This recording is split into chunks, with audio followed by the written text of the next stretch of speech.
this yarn, and then it was lovely, and everybody gave a blessing. It was really sweet. Yeah, it was nice. Yes, he's huge. All right, so from the beginning, it's not written here, but can you just tell us your name and a little bit about yourself? My name's Anna Willats, and I just turned 55, and I've lived in Toronto since 1982. I'm a parent of 2 young people. What else to say? I teach at George Brown College in a program that trains women to work in violence against women agencies and programs. So tell us a bit about your work and how you think it addresses queer liberation. That was really interesting, thinking about that question. Hold on 1 second. Yeah. I forgot to tell you, we're not going to ever hear. Do you want me to wait longer? No, Oh. not at all. Yeah, wait till she's finished. Yeah. But you can sort of repeat the question, not just repeat it, but like in your answer, you know, Right. somehow just work it back in. Okay. Great. Right. Okay. That's okay. That's okay. Yeah. No worries. So again, tell us a little bit about your work and how you think it addresses queer liberation. My work addresses queer liberation well, it's interesting thinking about that because I was realizing that my actual work has not been in the area of queer studies or queer activism per se, exactly. My work has been mostly around issues of police accountability, violence against women and children, and of course that means that you're talking about anti-poverty, anti-racism, looking at our immigration system and the way it acts against people. So my work has been definitely around issues of liberation and anti-violence and accountability. I think what I have been in that, and it was probably very, I don't want to say more significant, but certainly it was more of had more of an impact in the early 80s and when I was working in a rape crisis center. I was determined to be an out, visible, butch lesbian wherever I went. And so I was thinking about that today, and you know, is that a contribution to queer liberation? I think it is. And I've also done a lot of work in the area of policing and queer people. I've took on a project as a result of a civil suit settlement between the Pussy Palace organizers and the Toronto Police. The Toronto Police were asked to, or required by the Human Rights Commission to look into their relationships with queer communities, particularly queer business owners, bars, etc. They were also looking at their strip search policies in relation to trans people. So I undertook a community survey and conversations, a big community meeting, and came up with a report with recommendations around those issues. And I was thinking that my identification as queer is almost, I think of it as my home place. It's very foundational for me. If you know, when people ask me to describe myself, that's the first thing I think about. And even more than being a woman, identifying as a woman has been a bit of a struggle sometimes in my life to do that. So it's hard to think about, when being queer means that to you, it's hard to think about, in a funny kind of way, it's hard to think about activism in relation to that. I almost think about it, it's just the way I am. And so my activism has been to be who I am in a very out way, wherever I go. So I remember, for example, being on breakfast television with City TV in the early 90s or in the mid 90s, and making sure to present myself in my butchest, if I can describe it, so that people would know I'm looking at a queer woman, or I'm looking at a woman who does not fit what my notions of a woman is supposed to look like. And or having children with my ex-partner, with my kid's other mom, being at the doctor's, being at the school, being, you know, talking about Family Day or Mother's Day, or so it's been very much in what I think of as personal acts, individual acts of resistance, of education, and of course participating with my community on many, many demonstrations and rallies. responding to hurts against people in our community. That's certainly how I came to activism. I think my first demo in Toronto was the year anniversary of the bath raids in Toronto, so there was a demo in February 1982 that I attended. Participating in actions against Anita Bryant back in the day when she was doing her thing. And the People's Church here in Toronto, which was kind of the northern home for Anita Bryant type of politics and action. So I've participated in a lot of queer activism. I wouldn't say I've been in leadership so much. I feel like I'm one of those queer people who's been in leadership in a lot of other places and very visible as a queer person. And I know a lot of queer people like that, queer and trans people like that. Yeah. Thank you. So you've already answered a little bit of this, but can you share with us experiences, so either as an activist, academic, or artistically, that you've had that you think are significant about how we think about queer liberation, either as theory or as practice? Well, thinking about the things that I've done and been involved in and how they are reflective of and contribute to queer liberation, how they reflect queer liberation practice, I guess I've talked a bit about that in terms of one of the places, for example, that I've challenged heteronormativity, the nuclear family, is in my personal life, in the way I've chosen to live. And almost all of my adult life here in Toronto, I've lived collectively or cooperatively with other queer people, by and large, for the most part, in shared housing. Not in cooperatives, but more in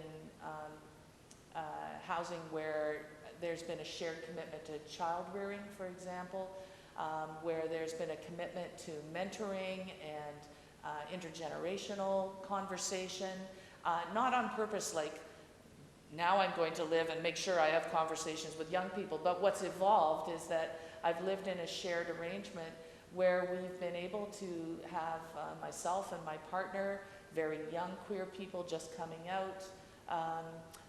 It's been wonderful for my kids, for my daughter in particular, living with younger queer women.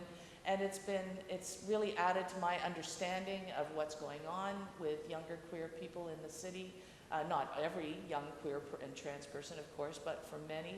It's really, I've learned a lot about trans identities and the way that particularly young women are coming to trans male identities. So lots and lots of learning for me. Hopefully I've passed on some learning and some information. It's just been a wonderful role to be in, and it feels like one of the more radical things that I've done. And again, it's life, it's living in a way that challenges the norms. Having children with my partner through private insemination and watching how reproductive technology has taken over the project of queer and trans people having children. Now, of course, for some people that's necessary, so I'm not arguing with people using reproductive technology, but I've become aware that over the course of 20 years, the way that we went about getting sperm is not seen to be, I don't think, as legitimate. Like, you want to make sure to go through the doctor, you want to make sure to go through the clinic, you want to make sure to pay a lot of money, you want to get your sperm washed. I mean, it's just become this thing that's so far from back in the early days, not when we were the first lesbians to have children by choice, but certainly I think it was something that was tips for how to get pregnant were being shared at workshops across the country. I remember back in the early 80s.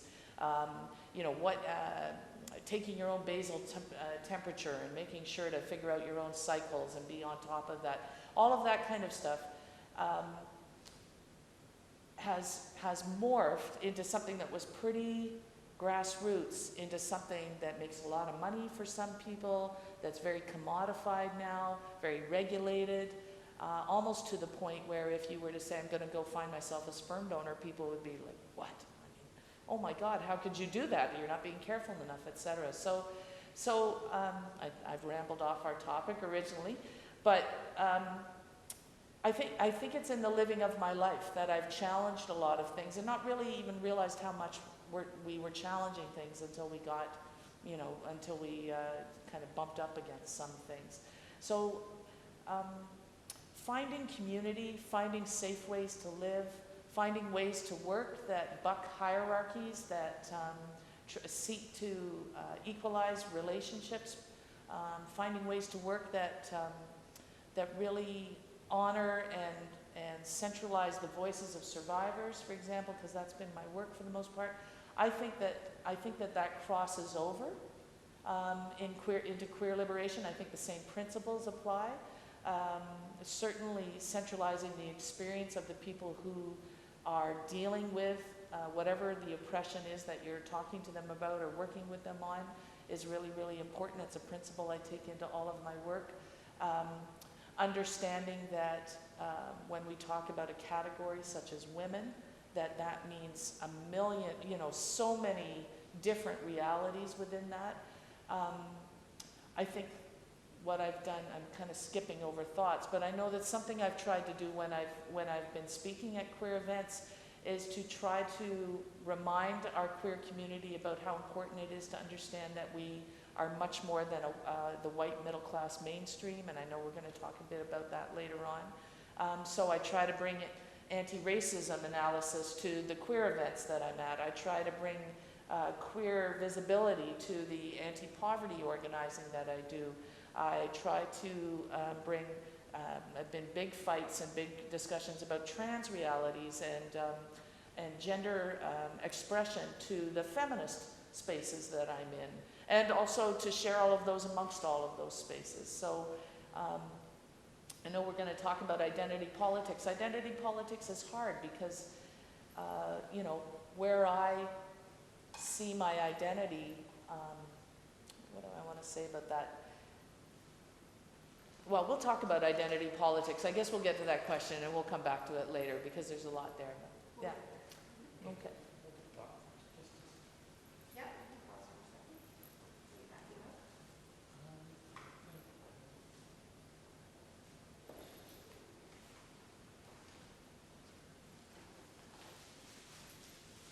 I think talking off topic for hours. Is that fine? I do that. I'm sorry. I just go meow, you know. That's okay. Yeah. I could be putting other questions in your head that would The other thing, for hours. the other problem I have when I do this is I'm a pothead long time and I have no memory whatsoever.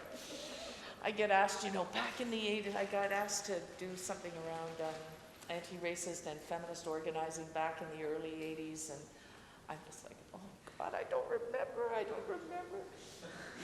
It's just terrible. Are you going to Ottawa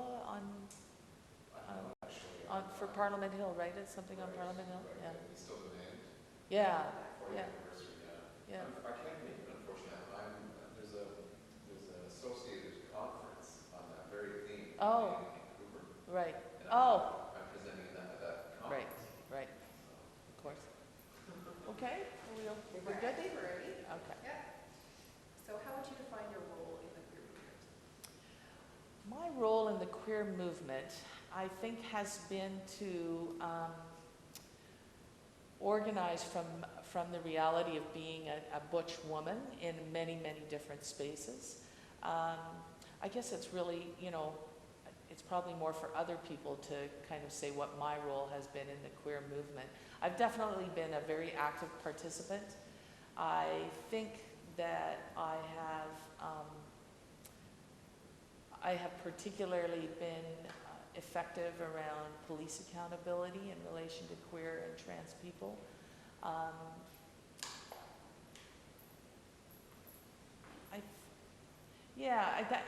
To be honest, it's hard for me to kind of say what my role has been. I know that as someone who's older, but who has connection with young people, as I was saying, that I feel very privileged to be in that position. I remember as I was approaching 50 thinking, I feel like I'm disappearing a little bit, and there's, you know, ageism within the queer and trans communities is definitely an issue. And I remember that physical feeling, and being a woman, an older woman as well, just disappearing a bit, feeling less visible. And really through my connections with younger people, and lots of particularly young queer women of color in particular, and people of color. I feel like I've stayed, I don't want to say, you know, current, because that's not it, but it's really helped me in my work. It's helped me with visibility, to feel visible, to feel that I have a sense of what issues are really, you know, rocking the queer community in any given moment. I think I've helped to bring a little bit of understanding of the perspectives and the needs of older queer people, so I like having that role. That might be the place where I would put myself right now, is kind of I wouldn't presume to say elder, but certainly as an older queer person who is interested in and really wants to know what is going on for young people in our community, and would like to share some of my perspective with young people in my community. And I found a lot of people that I get a chance to do that with. I think I tend to be kind of a bridge between a lot of communities. I do a lot of organizing for housing, against poverty, against abuse of power of many, many different kinds.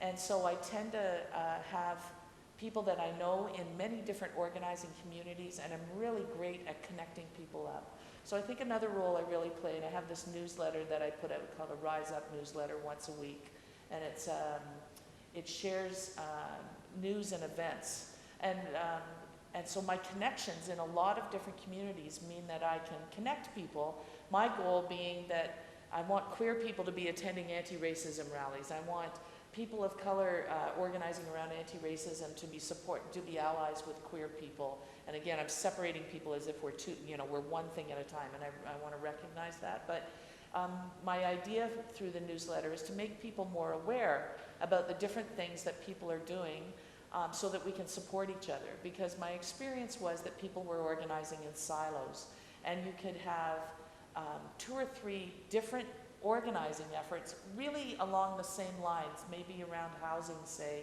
or around poverty, but from 3 slightly different perspectives. And this one would forget to remember to bring in that gender analysis, and this one would be forgetting about their immigration analysis, and all of them would forget about the reality of queer and trans people, for example. And so in an effort to try to kind of bridge those silos, including myself, I was doing that kind of organizing, that very separate from really important stuff going on by other people. So I wanted to try to bring people together. So I guess probably that's a role that I have. I can go into a lot of different spaces and know people, or have worked with people, or been in coalition with people. Teaching is such a privilege, because so many wonderful people, come into your classroom, and then you see them and they become colleagues out in the community. So I become that bridge, I think, and often people will call me, do you know anybody who's doing this kind of work? And I'll be like, I got to get my good memory happening, and then I will try to connect people up, and that's a very gratifying thing, knowing that a really nice marriage of goals has come, and that people are supporting each other. So I love working in coalition. I'm one of those weird people that likes meetings. I like organizing. I like being with like-minded people. It's my church. That's what I do to get to create fellowship and community, and to get that kind of stuff. And so, I would say that that's probably the role that I play most days. Yeah. How would you define queer liberation? Well, queer liberation and how I would define that. I love what I was reading on the Queer Ontario site about queer liberation. I think the thing I realized in thinking about this interview is that even by talking about queer liberation, we run that risk of centralizing one experience over all others. So I understand queer liberation to mean the liberation of all aspects of self, the challenging of capitalism, of heteronormativity, the challenging of patriarchy.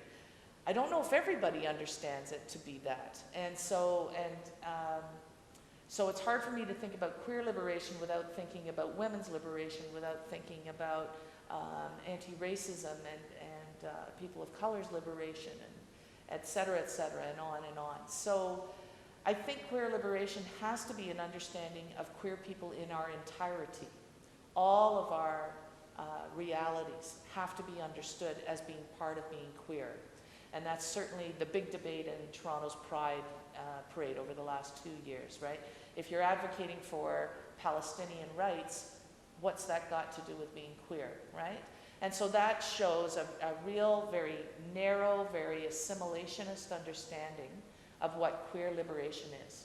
Visibility, limited to visibility, limited to legal rights of certain kinds, being able to get married without challenging marriage.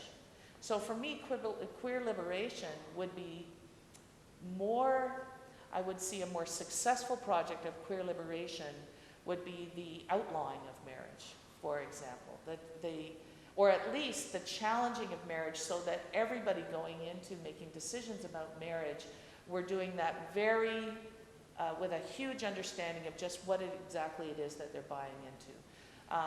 Because marriage, of course, is based in ownership of one other person. It's based in man completes woman. It's based in only legitimate family structure is really a couple, and then whatever children that couple may decide or not to have. So queer liberation for me is not the right to get married. Not that equality in the law, under the law, is absolutely important. And I know that many, many people want to get married. So I mean, that's a different conversation. But the marriage rights is a goal, for sure.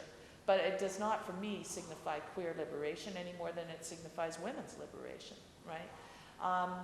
I remember when the marriage rights were being fought for, and our welfare laws were very different. Our welfare rules at that time were very different. And I wasn't on welfare, but somebody pointed out that in the marriage equality fight, one of the that would affect people on welfare, particularly lesbians and gay men on welfare, very negatively, because at the time you could be two lesbians living together on welfare and at least be both getting a welfare stipend, inadequate as it was, but you would be treated as separate, individuals, not as a couple. After marriage equality, what that intimates then is more state intrusion into the lives of lesbians and gay men, because now all of a sudden the state recognizes you as legal couples, and now the state, when it's convenient to the state, will treat you as a couple. When it's not convenient to the state, they will not treat you as a couple.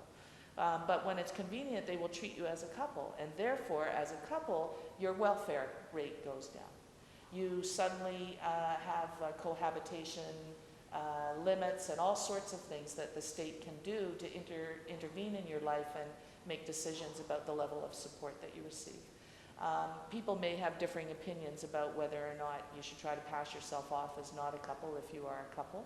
But the fact is, in fighting for marriage equality, the activists fighting for that equality, I don't think took in the impacts that would have on poor, particularly gays and lesbians, on social assistance of any kind. At the same time, it strikes me my partner and I can now get married if we want to. She's an elementary school teacher. She teaches grades 7 and 8. So we can get married under the law and we can have equality under the law. But I can tell you, if she put our wedding picture up on her desk at school, she is going to run into some problems. She's going to have to explain that to some parents. She will possibly run afoul of some people's religious beliefs, and they will try to take their children out of her classroom, right? So marriage equality has not achieved queer liberation at all for people working in very mainstream, presumably the places where marriage would be most acceptable, right? So I think that that we have queer liberation really has to be taken down to challenging those systems of oppression, capitalism, patriarchy, colonialism, right? And that an understanding of queer liberation to be about tearing down those kinds of institutional abuses of power that people, including queer people, deal with every day, then we're going to have queer liberation, because we'll always be thinking, how are we challenging patriarchy right now? How are we challenging the immigration system right now? As opposed to just figuring out ways to make queer people fit within systems that are wrong, that are abusive, that are denying people rights every single day. Yeah, I was just gonna say, obviously, The there's a, sun is making things crazy. Okay, right. If we're going to move slightly. Yep. What's the best plan? Move everything that way? And just to let you know, we're about halfway. Just Okay. time. Yeah, I think I have gone into other questions. So You let's- have, and feel free when we get to the questions to just say, Right. talked about that enough Okay. times already. Okay. So I think we're gonna move, are we gonna move the green screen too? okay.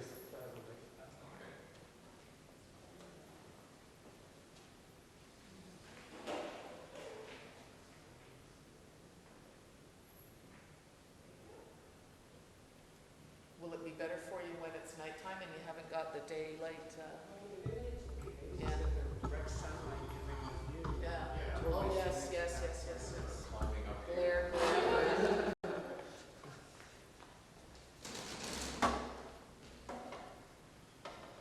Was this about right, Davina?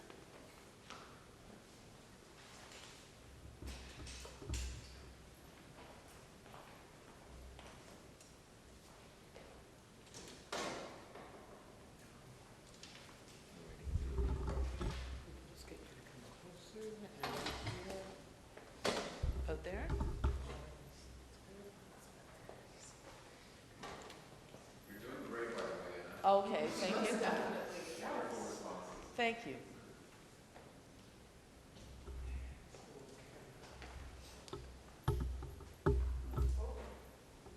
We have to stay away from the recording, so I'm sitting here nodding my head. Right, right. I know I want to engage you in the conversation, actually. Where do you want me, Davina? Is there anything you want to jump in and say right now? Or we can do- No, I'm just, Nope. that's how I was going, so, you know. Oh, yeah, that's much better. Okay.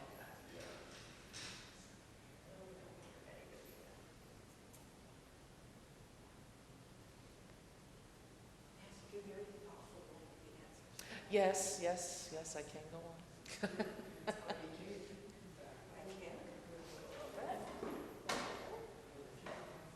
Yes?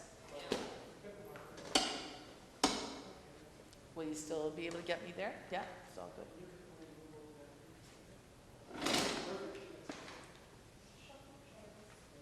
Mm. I've done a lot of media, so I am used to cameras, so.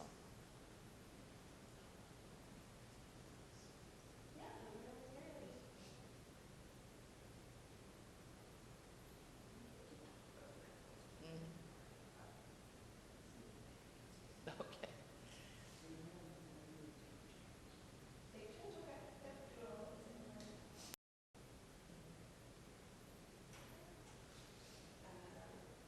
So perhaps briefly, because we've talked about this a little bit already, so how is queer liberation expressed in your activism or community?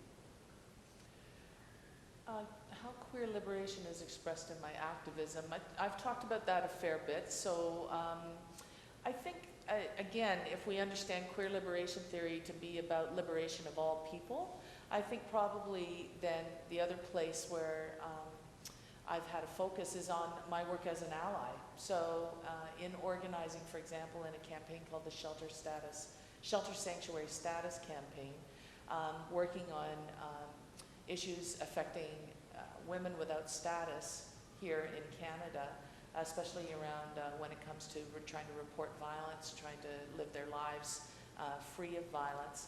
I think, again, I bring myself as a queer woman to that, and then that means that we're always reminded that some of the women that we're going to be working with are queer women.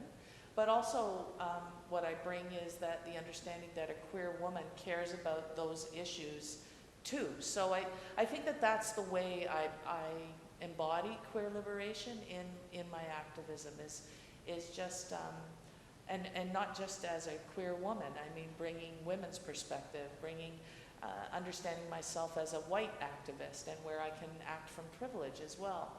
someone who's middle class in my life now, and where I can come into organizing forgetting the principles of queer liberation. I mean, it's not like we're perfect all the time. It's also we're understanding from, learning from our own mistakes, and being willing to hear feedback about those mistakes, and understanding the things I do well as an activist and the things I might not do so well as an activist.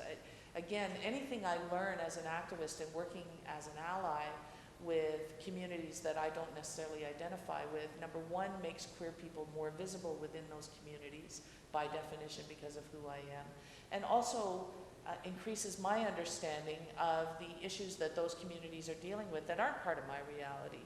I can draw analogies. I can take my experience and learn about organizing and bring that back to my queer organizing.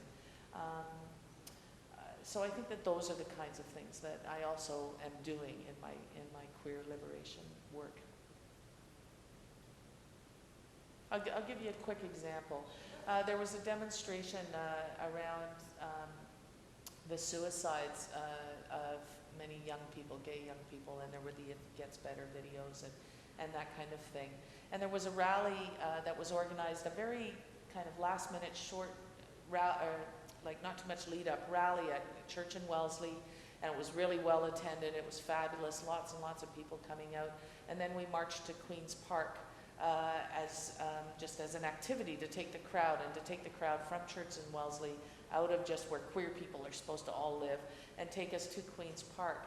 And in doing that, I remember I was asked to say a few words because I was talking on the way to Queen's Park about the sex ed curriculum that had been canceled by Dalton McGuinty based on the complaints of one, as far as I know, religious fundamentalist named Charles McVeety, who many queer activists have been working to combat his abuse of power for a long time. Anyways, in talking at that rally, I talked a bit about the incredible, the terrible rates of suicide within Native communities, and how as queer people dealing with this, we needed to bond and we needed to connect with Aboriginal communities, particularly two-spirited people, Aboriginal, queer, and trans people, to make connections, because we were two communities grappling with the same issue for different kinds of reasons, in terms of, but I think at bottom, hopelessness, lack of understanding of a way out of a current situation, being cut off from community and family and that kind of thing. So it's that kind of analysis we need to bring. We need to understand if it's happening to queer people, it's happening to queer people in many different communities, and it's happening to other communities, and that there's a common enemy sometimes that we're fighting, and we need to be working together more. And so that's the sensibility I'm trying to bring to everything that I do, and in an effort to hopefully, encourage others to do that as well, as many, many other people are. What can queer liberationists learn by looking at our past? Well, I think, so queer liberationists, the things we can learn from looking at our past is, number one, we can learn where we've made mistakes. So that moment when the right to get married became the all-consuming, organizing effort of the queer community, what happened there? Queer communities, have done amazing work in response to AIDS, have done amazing work in response to oppression of people based on their HIV status, have done incredible support. Like we know how to come together in response to a crisis. We've done it over and over and over again, and we know how to do that. We also know that in doing that, there have been communities of queer and trans people who have been left out. For example, trans people, generally, male and female trans people. We've also left out queers of color often.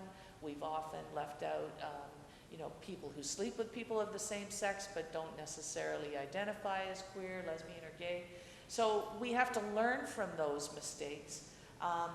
But we also need to understand that we have figured out in many ways how to respond to crises, and that is something we do quite well. Most recently, I was involved in a fight back when Alvaro Orozco, a young man, a Latin American man, was under threat of being deported because he didn't seem gay enough, partly based on that and based on being taken in by Toronto Police and handed over to the Canada Border Services Agency. And once again, a real coming together of people in response over a short period of time to really fight back against that from a lot of different angles. And that fight back was successful, and Alvaro was able to stay in Canada. So I think, you know, the organizing that went on there was like the organizing that went on in the 90s, the organizing that went on in the 80s. We know how to do that, so we need to keep those lessons fast. But we also have to understand that there's some things that we haven't done particularly well. And so much as the women's movement suffered when white middle-class women got some kind of equality, got more access to universities, for example, were able to establish services to meet their needs. A lot of women thought, we're good, all is solved. No need to fight so hard. And you never can fall into that belief that the rights that you've worked very, very hard for are just going to stay there. Because what we haven't disassembled is capitalism. We have not disassembled patriarchy. We have not disassembled the heterosexual norms, right? That heteronormativity. We haven't disassembled colonialism. So we have, like I say, lots of successes to learn from and remember, but I think lots of things that we haven't done, where we've stopped short, where perhaps we've been in response to a crisis, dealt with a crisis, and then have not moved on from there. So those are things that we need to learn how to do better. And I think people have to understand that this isn't just about being an activist over here, and then I go home and I'm my regular self, right? We have to be integrated in our lives. We have to, you know, this project is your life's work, hopefully, for people. Not that we can all be paid to work in spaces that are going to fund us to be, you know, analysts and activists. We can't. That's a privilege. It's a great privilege I have to be able to work in the ways that I do. So we have to learn how to bring in those folks and work with those folks who don't have that privilege of being able to talk politics all day, who have to go to a regular job where they are totally unsupported in their analysis and what they're doing. And we have to be there for those people as well and figure out how to strengthen everyone's ability to pursue this project, right, of liberation, to pursue the project of really seeing things could be a lot different, that we could operate outside of this whole binary that we're stuck in, male, female, you know, couple, black, white, all of the binaries that we operate in. We need to be able to operate outside of those, and there's a lot of work to do to tear that down. So you started talking about the next question a little bit in reference to sort of talk about same-sex marriage, a little bit about pride celebrations. So are there contemporary issues that you think threaten queer liberation? So there's no list here, and you can pick from it or anything else. So same-sex marriage, the mainstreaming of LGBTQ culture, pride celebrations, postmodernism, notions of sexuality, gender identity, politics, any of the above. So contemporary issues that you see as threatening to queer liberation. there are many issues that are threatening to queer liberation, and I've talked about some of those, but I think it's essentially the minute that it is no more likely that the average parent is going to rejoice when their child tells them that they are queer or trans than it was likely many, many years ago. And so that says to me that we have not really made much progress in challenging gender norms. Women more than men, but really from my observation, and it is limited, but for what it's worth, my observation is that boys are still heavily, heavily policed in their gender expression. And that it really is their expression of gender, their gender expression that needs to be opened up. That that as I've talked about, the right to get married does not mean that we are celebrated for who we are, that we are understood to be not just an alternative lifestyle, but and not a lifestyle, that we are a reality. It's one of those things where I guess you're starting to think, you know, am I working to be erased as a queer person? You know what I mean? In other words, does acceptance mean that my queerness is no longer an issue? And on one hand, I get that as a goal, where it becomes, you know, when a woman coming into the bathroom at the beginning of the semester, every semester at George Brown, will not turn around in shock when she sees me and think she's in the wrong place. How do we get to where I'm as normal as everybody else? And then I think, but is that the project? Do I want to be as normal as everybody else? Or you know, is the project to expand the understanding of normal to encompass everything? Or maybe it's to erase normal. I'm not quite sure what the project is. I know that as a woman, through my gender expression, my project has always been to make woman include me. That I need people's understanding of what a woman is to include a person who looks like me, and who has to shave every day, who, you know, who has that reality. But I don't want to be assimilated.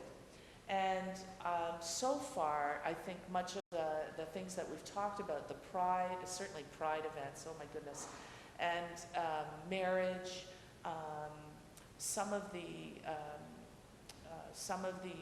reproductive legislation and regulation that's gone on has really been about assimilating us and about making us normal. I think what we've got to get at is understanding that everybody's gender expression is there. It's not normal, but it is true, you know, and it has to be celebrated. Everybody's way of living together and configuring their family and their relationships has to be acceptable. My partner and I were talking about, you know, benefits, assigning benefits, because we do have to deal with the nuts and bolts, and people have to worry about retirement and, you know, how to provide for their partner if they're partnered later on. But people often, sometimes they live with their best friend. And women in particular, we've got a whole book written about our platonic relationships, are very emotional, very heart, very family, very care-giving relationships with sisters, with friends who are sisters, with friends who are brothers. And why can't I name my brother that I've lived with for 15 years, and I mean not my biological brother, but my gay brother, who I've lived with for many, many years. Why do I have to get married to him or declare a common law spouse relationship in order to assign my benefits to this person who I know I have a commitment with to the rest of my life? Why can't we do that? Access to children. We have not, the straight community, mainstream straight, right-wing communities do not trust us with children any more than they ever trusted us with children. That's a huge battle that we still have to fight. Teachers being able to come out. Teachers being able to talk about gay ways of constructing family as revolutionary, right? People turning to the queer and trans community for expertise on making relationships, caring relationships, relationships that aren't enforced through blood, but are enforced through love and mutual respect and caring for each other, that are with our exes. I mean, we have so much to teach about relationship, about how to maintain and foster and celebrate multiple different kinds of relationships. We should be the experts on that. We should be considered to be the experts. We are very, very far away from that. So those kinds of things, as long as our focus remains on, you know, pride, which has come to mean nothing. It's not even gay pride anymore. You know, we fought for LGBT. Now that's not even on there. I remember a Bank of Montreal commercial during Toronto's Pride. It was a big billboard. It was blue. It had nothing to do with the rainbow even if we hate the rainbow. There was no rainbow to be seen. It was BMO Pride. I mean, what does it mean? It means nothing now, right? And so if we start to think that being visible for a week a year in a very small section of Toronto or a small section of London or a small section of any other city is our liberation, then we're sadly mistaken. I mean, one of the bigger threats to queer liberation is capitalism, because we will always be seen as a market. So as long as we buy into, excuse the pun, as long as we buy into being a market, then we're not going to achieve the liberation that the revolutionary project we've been talking about. At the same time, it's quite ironic that companies like Canadian Imperial Bank of Commerce are more progressive in their diversity understanding of diversity than the City of Toronto is right now. And we can see how an election can change things so radically at the local level, a provincial level, at the federal level. Queer people need to be careful, because I don't think a lot of queer people understand how quickly things can be taken away from us, and have been over and over and over again, just at when queer communities in many different contexts have been at their most liberated, right? The most out, the most seemingly accepted, that's been taken away in a flash, right? Second World War in a flash, at the turn of the century, just gains gone. And this is the other problem with fighting for legal rights as opposed to social rights, is because laws can be changed. We saw that in California. One day you can get married, the next day you can't. So our project has to be on changing people's attitudes, on being very, very visible, not only in our queerness, but in what we challenge, right, in the status quo. Refusal to be marketed to, refusal to buy into the notion that as long as I can, include my partner in my benefits, everything's done, right? So we have to be very, very careful about that, because I think that people don't really understand that laws can be changed, are changed all the time. Very radical things are done by governments all the time, and if our government tries to change the marriage law, are there enough people in this country who would go to the streets to fight that? Now I'm advocating for fighting for the marriage law. But for example, have we changed people's attitudes enough that we would have allies out there on the streets fighting for that? I don't know if we have. As I was saying about my partner, who would have a very difficult time in a grade 7 or 8 class, putting a picture of, talking about her marriage, et cetera, et cetera. So I'm just going to time check that we're at 7 o'clock. So are we comfortable continuing for, we have 4 If you could just repeat part of the department, because it was originally mentioned, the sun was on me. Oh, okay. I don't think I'm going to be able to use that footage. Okay, And that was kind of a nice sort of addition, and you just right, touched touched on it, lightly, so but say it then. you wanted to- Okay. So Right. that photograph would have best match. Yes, that was just. Right. Along with other things on Yep. people's perspective in our society. Right, right. She's very animated with her hands and arms, which looks great from here. I'm noticing, can you stand up? Is that going to be okay? No, I think it's wonderful. Yeah, that's what I was gonna ask. Can we hold on? So we capture a bit more. I realize the green screen's only. Oh, right, you got that. So far. Okay. Yeah, that's fine. Yeah. Not everyone is. Some people are very. Right, right, Nervous or whatever. right. So we're going to keep going then. Okay. As long as you're okay, we're mindful of the time. I can go for 15 more minutes for sure. So next one would be, what do you think of identity politics, disadvantages or advantages? Okay. I'm going to come back to Davina's question about my partner in a sec. So, identity politics is really interesting, and I'm going to ramble a bit just because sometimes I don't know what I think about things until I start talking about them. I think identity politics are really, really important, and they were very, very important to me. So understanding myself as a queer person, for example, understanding myself as a working class woman when I first came out in the early 80s and thinking about my background and how I grew up. So understanding myself as a white person and understanding how I act from that privilege and that kind of assumption that my reality is everybody's reality, and never questioning my normalcy in certain kinds of ways. Those have been really important ways for me to understand myself. I also get that when somebody is experiencing oppression based on a certain aspect of themselves. So for example, when somebody screams at me on the street, "Are you a man or a woman?" or screams faggot or dyke at me, or, you know, then what I'm feeling right that moment is my queer self, my gender queer self, my female queer self, right? And so that's what's most important to me at that particular time.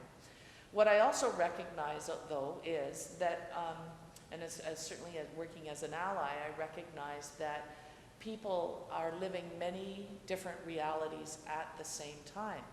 And so I'm never just a dyke, right? I am a white woman. I am an older woman now. So our realities are also changing. And so my concept of my identity is shifting over time. It shifts from day to day, depending on the context I'm in. There's nothing like being at a resort, for example, in Cuba or Costa Rica to really feel genderqueer. I mean, you know, you don't see anybody who looks like you forever and ever. And so that's who, you know, that's when I'll have a meltdown. Every time I go on a holiday, I have a meltdown because I feel so invisible and so visible at the same time. So you know, sometimes I've heard people say, we've got to get away from identity politics. I don't know how that's possible, because my experience of oppression is because I am a woman, if I've experienced sexual violence. It's because, you know, I'm poor if I've got a welfare worker invading my home. It's because, you know, and on and on. And I can't deny that. And that was very important to me coming out. And so for me to sit now and say, oh, we've got to get past identity politics, seems patronizing of me and dismissive of what I know from my own experience. And I think other people are still experiencing that. I believe that. I know I've heard lots of people talk about Pride as a place where they can finally be out. And so their identities as lesbian, gay, bi, trans, however they identify, is obviously very important. At the same time, we need to understand that people's identities are complex. And how I get dealt with as a queer person is very different than how my butch sister of color gets dealt with. And I had a friend, an African-Canadian friend, say to me once, and she brought this home to me so clearly, I was complaining about being called sir all the time. And at that time, I cared about it more. Now I don't care about it so much. You can call me whatever, I don't care. But at the time I cared about it. I'm sick of being called sir. And she said, oh, what they usually call me is boy. Oh, right. And it really came home to me that my experience of oppression is still privileged in certain ways. And that I must never forget that. And so identity politics can be limiting if you get caught up with your own identification and forget that there are many identities outside of your own. So it has to be, you have to have an intersectional understanding of identity to really be an effective ally, obviously, but also to be an effective queer liberationist or any other kind of liberationist. The other thing I realize is that, you know, and knowing that makes life very interesting, because I've started to wonder, for example, I work in a college, I'm a professor, I'm a very out lesbian, I come out very early on, and people, you know, certainly see me as genderqueer. But I'm starting to realize that how students really like me a lot.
bringing more and more allies into the project of queer liberation, and that we need to act as allies simultaneously on class liberation, on the liberation of Indigenous peoples, and on the fights for Indigenous rights in this country, environmental justice, women's violence against women, and women's equality. So these things are all tied up together, and we need to be working on those things together. And many of us are, we just need to bring more and more people into that. And I'm looking forward to, continuing to do that work. Thank you so much. My pleasure. Thank you. Okay, we're good. 15 minutes. Great. Good. Really good. Great. Thanks so very much for the opportunity.